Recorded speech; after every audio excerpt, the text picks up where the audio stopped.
بسم اللہ الرحمن الرحیم۔ کیا آپ کو پتہ ہے کہ غیبت کتنا بڑا گناہ ہے جس کو ہم بالکل معمولی سمجھ کے کر لیتے ہیں اپنی روزمرہ زندگی میں؟ ہماری روزمرہ زندگی میں یہ اس حد تک شامل ہو گیا کہ ہمیں بات کرتے ہوئے یہ سمجھ نہیں آ رہی ہوتی کہ یہ واقعی میں غیبت ہے، اور ہم لوگ کسی کے بھی بارے میں بات کرتے ہوئے یہ نہیں سوچتے کہ جو ہم کر رہے ہیں یہ زنا سے بھی بڑھ کر ہے۔ زنا سب سے بڑا گناہ ہے نا ہم لوگوں کے نزدیک، لیکن ذرا سوچیں کہ قیامت والے دن، جس دن ہم لوگ نیکیوں کے انبار لے کے جائیں گے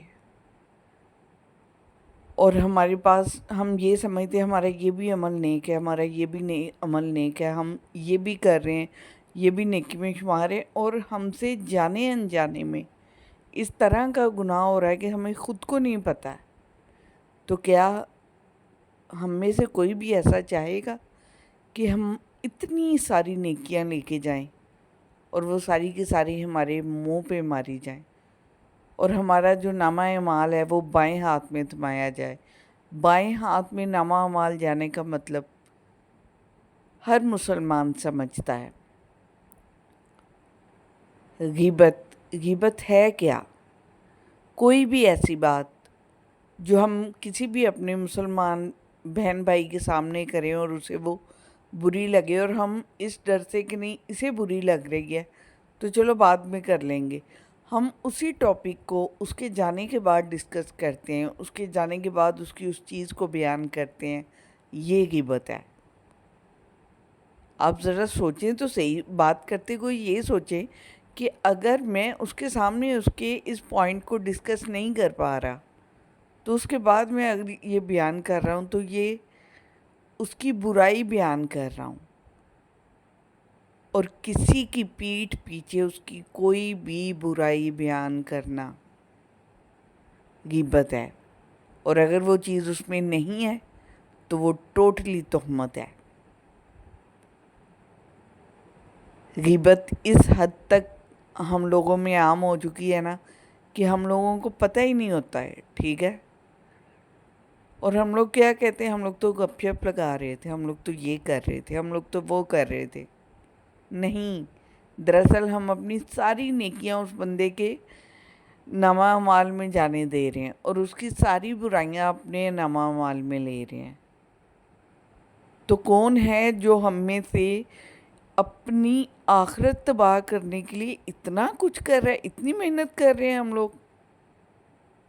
یہی محنت ہم لوگ نیکیاں اکٹھی کرنے میں لگاتے ہیں، وہ نیکیاں جو ہمیں بڑی مشکل سے، بہت بہت بہت مشکل کر کے ہم وہ لوگ نیکیاں وہ جمع کرتے ہیں، اور کیسے ہم ایک ہی سیکنڈ میں کسی کی ساری برائیاں اپنے نامہ اعمال میں کھینچ کے لے آتے ہیں اور اپنی ساری اچھائیاں اسے دے آتے ہیں۔ کتنے پاگل ہیں ہم، کتنا بڑا سودا کر رہے ہیں نا، اپنی آخرت تباہ کرنے کے لیے اتنی محنت کرتے ہیں ہم لوگ۔ اگر ہم میں سے کوئی بھی ایسا کر رہا ہے تو خدا را اس چیز پہ دھیان دیں۔ اپنے سارے دن کے بعد ہم لوگ تو یہی سوچتے ہیں، نہیں ہم نے تو کچھ نہیں کیا، ہم نے تو کچھ بھی نہیں کیا، ہم سے آج کچھ بھی ایسا نہیں ہوا۔ لیکن اپنے آپ پہ غور کریں، کیا آج ہم نے بیٹھ کے کسی کو بھی ڈسکس نہیں کیا؟ کیا ہم نے کسی کے بارے میں نہیں کہا کہ وہ تو یہ کرتا ہے، وہ تو وہ کرتا ہے، وہ تو یہ؟ روٹین کی بات ہے، ہم لوگ کرتے ہیں لیکن ہم کو پتہ نہیں چلتا ہے۔ اس لیے کوئی بھی ہم میں سے یہ پسند کبھی بھی نہیں کرے گا کہ ہم اپنے مردہ بھائی کا گوشت کھائیں۔ ذرا سوچیں، ہمارا ایک بھائی مردہ حالت میں ہمارے سامنے ہو اور ہم اس کے جسم کے حصے نوچ نوچ کے کھا رہے ہوں، کتنی دل خراب کرنے والی بات ہے نا یہ۔ انسان کو خود ہی کتنی نفرت اور کتنی حقارت اپنی اس حرکت پہ محسوس ہوتی ہے۔ اپنی زبان کو اپنے کنٹرول میں کریں، اور اس زبان سے جس سے ہم درود پاک بھی پڑھتے ہیں، اللہ کا نام بھی لیتے ہیں، نماز پڑھتے ہیں، اس سے صرف ذکر الہی کریں، اپنے آپ کو غیبت سے بچائیں۔ اگر کوئی ایسا ہے بھی جو آپ کے ساتھ غیبت کر رہا ہے، اسے منع کریں، پیار سے کریں، سننے سے انکار کر دیں، ٹاپک کوئی اور چھیڑ لے، لیکن اپنی نیکیاں کسی اور کو نہ دیں۔ خدا کے لیے جب آپ یہ سوچیں گے نا ہم اپنی ساری نیکیاں دے آئے، تو ہم کبھی ایسا نہیں کریں گے۔